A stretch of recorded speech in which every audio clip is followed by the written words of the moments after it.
هنعمل مربع الجراني ده النهاردة في الفيديو ده، وطريقته سهلة جدا وبسيطة. لكن الجديد فيه ان احنا هنعمله بطريقة تخلي ما يبانش فين السطر اللي احنا او فين المكان اللي احنا ابتدينا فيه الشغل وفين المكان اللي احنا انتهينا منه الشغل. طريقة سهلة جدا وطريقة بسيطة نقفل بيها كل دور ومن غير ما يبان علامة او يبان فين المكان اللي احنا ابتدينا منه السطر او فين المكان اللي احنا انتهينا منه السطر. هنا بلون واحد وهنا عاملاه بمجموعة الوان بتغيير الالوان، وبصوا مش باين اصلا احنا ابتدينا السطر في انهي مكان او انتهينا في انهي مكان. طريقة سهلة وبسيطة هنبتديها مع بعض. اول حاجة بعمل غرزة عقدة البداية، بلف الخيط كده عقدة عادي وبدخل السنار الابرة من جواها وباخد 5 سلاسل، 1 2 3 4 5 سلاسل. بعمل الدايرة السحرية بتاعتي، انت ممكن تعمليها بأي طريقة انت بتفضليها، لكن دي بتبقى اسهل طريقة للدايرة السحرية. وبقفل في اول حلقة بغرزة منزلق. انا كده كونت الدايرة بتاعتي اللي انا هشتغل جواها. اول حاجة هرتفع 1 2 3 سلاسل وهلف الخيط على الابرة وهخش جوه الدايرة وهعمل جنب الثلاث سلاسل 2 عمود بلفة، مع اعتبار ان الثلاث سلاسل اللي انا عملتهم انا معتبراهم عمود بلفة. الدور ده كله هيبقى عبارة عن 3 عمود بلفة، 2 سلسلة، 3 عمود بلفة، لحد ما اكون الاربع اركان بتوع المربع بتاعي. ادي 2 عمود بلفة، نلف الخيط على الابرة ونخش في نفس الدايرة ونطلع ونعمل عمود بلفة. كده عملنا 3 عمود بلفة. هنعمل 2 سلسلة وهنخش في نفس الدايرة، وانا واخدة برضو خيط البداية اللي انا اشتغلت بيه معايا عشان يبقى الشغل نضيف، وهخش في نفس الدايرة وهعمل 1 2 3 عمود بلف. وبعد كده هعمل 2 سلسلة. ادي كونت ادي مجموعة 2 3 مجموعات، بين كل مجموعة 2 سلسلة. فاضل لي المجموعة الاخرانية هعمل 3 عمود بلف، 1 2 3. وصلت انا كده اهو. ادي الكورنر الاولاني، الكورنر التاني، الكورنر التالت، والمفروض ان هنا الكورنر الرابع اللي انا هقفل فيه المربع بتاعي. هقفل بقى ازاي؟ هنا التركه اللي انا بقول لكم عليها. احنا كنا ما بين كل 3 مجموعات 3 عمود بلفه بنعمل 2 سلسله. عند المجموعه الاخرانيه اللي احنا هنقفل فيها المربع هنعمل سلسله واحده بس. عندي هنا الثلاث سلاسل الاولانيين اللي انا ارتفعت بيهم واعتبرتهم عمود. هاجي في السلسله رقم 3 فوق خالص في الحلقه الخلفيه بتاعتها وهدخل الابره بتاعتي وهسحب الخيط وهطلع من الحلقه اللي على الابره كده بمنزلقه. انا كده قفلت المربع بتاعي اهو، الاربع اركان بتاعه ظهرت وظهر شكل المربع بتاعي.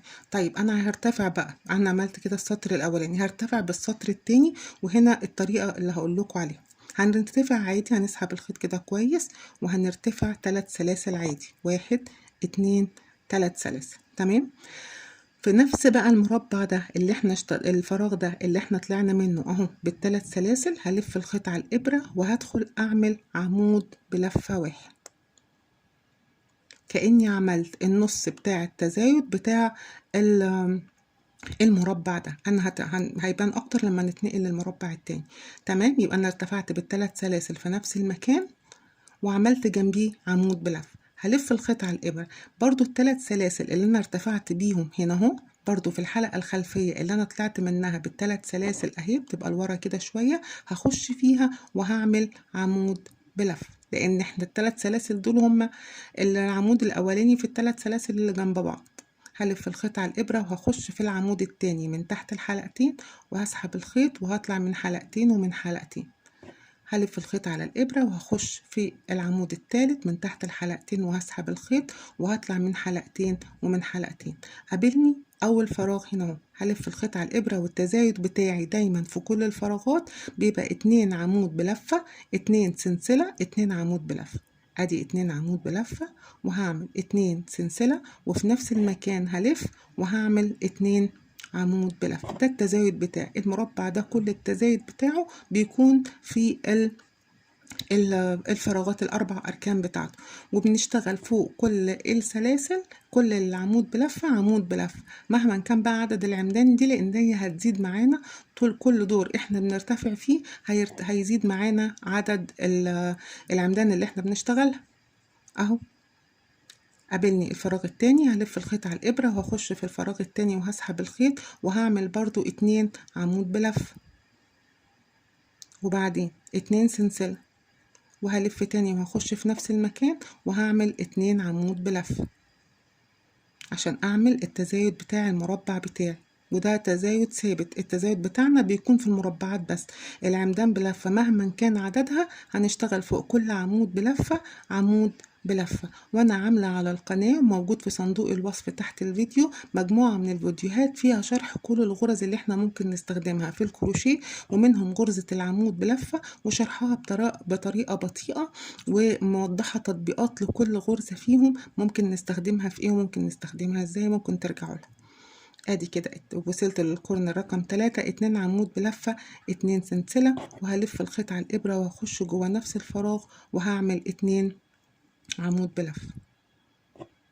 قابلني بعد كده ال3 عمود اللي بعد كده، هلف الخيط على الابرة وهخش جوه اول عمود هعمل عمود بلفة، وهلف الخيط وهخش جوه تاني عمود وهعمل عمود بلفة، وهلف الخيط وهخش جوه تالت عمود وهعمل عمود بلف.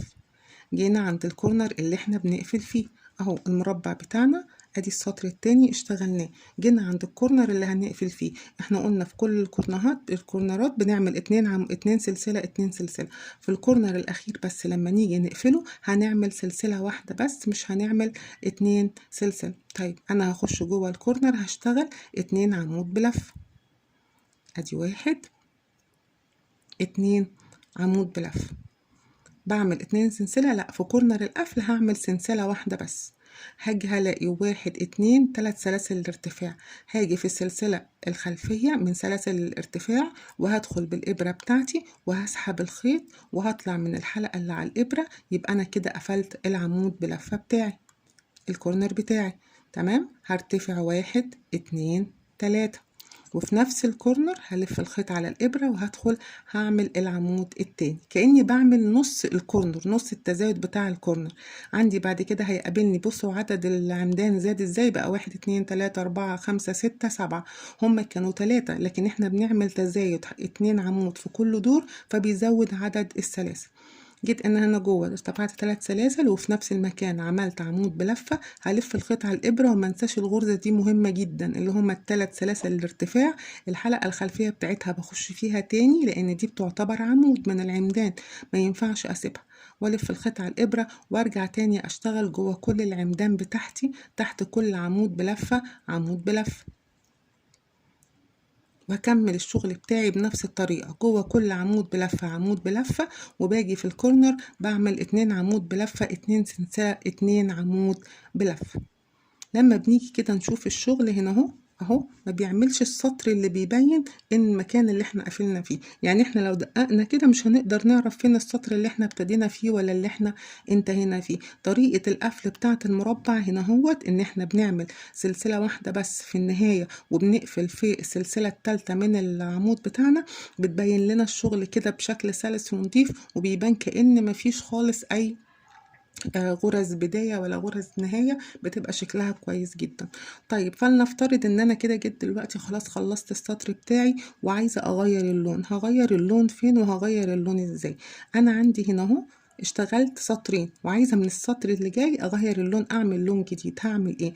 انا جيت هنا في الكورنر دوت عملت سلسلة واحدة بس، هريح الخيط بتاعي كده شوية وهقص الخيط بتاعي وهطلع من السلسلة، هطلع بالخيط. طب هعمل ايه؟ شايفين ال3 سلاسل الارتفاع دول ماليش دعوة بيهم، السلسلة اللي جنبيها هخش فيها من فوق، بصوا داخلة فيها منين؟ داخلة فيها من فوق، داخلة في السلسلة اهو من فوق تحت الحلقتين من فوق، مش ال3 سلاسل في العمود اللي جنبهم. وهعمل ايه؟ هجيب الخيط اللي انا طلعته ده بالراحة من غير ما اشد وهطلعه من تحت كده اهو وهشد اهو. طب هي كده لسه ما قفلتش، شايفين الغرزة اللي انا طلعت منها دي؟ هخش جواها تاني اللي طالع منها الخيط، هدخل جواها وهسحب الطرف التاني بتاع الخيط اهو بالمنظر ده وهشد كده.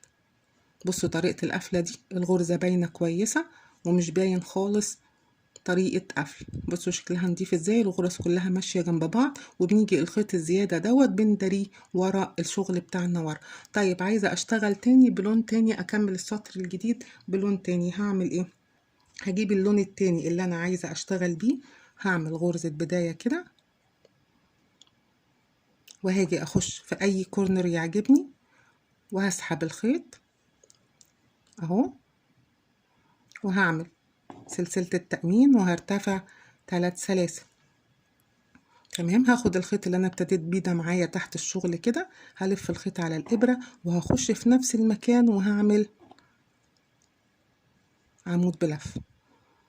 يبقى دخلنا الخيط من هنا وعملنا بسلسلة وارتفعنا 3 سلاسل، وفي نفس المكان عملنا عمود بلف، وهلف الشغل وهخش تحت عادي بقى جدا. هكمل بس هاخد الخيط ده معايا عشان يبقى شغل نضيف، وهمشي تحت كل عمود بلفة، هخش تحت الحلقتين وهسحب الخيط وهكمل عادي جدا. انا بس بوريكم ازاي نغير اللون وازاي نبتدي لون تاني وازاي نقفل السطر بطريقة شيك ونضيفة، ونفضل ماشيين بنفس الطريقة. فوق كل عمود بلفة عمود بلفة، وفي الكورنر بشتغل 2 عمود بلفة، 2 سلسلة، 2 عمود بلفة، وفوق كل عمود بلفة عمود بلفة، وباجي في الكورنر بشتغل 2 عمود بلفة، 2 سلسلة، 2 عمود بلفة، وبكمل كل الأركان. بوصل هنا للآخر بعمل 2 عمود بلفة سلسلة واحدة بس، وبقفل في الحلقة الأخرانية في الحلقة الخلفية بتاعت 3 سلاسل الارتفاع، بقفل فيها وبشتغل في نفس المكان بنفس الطريقة اللي وريتها لكم.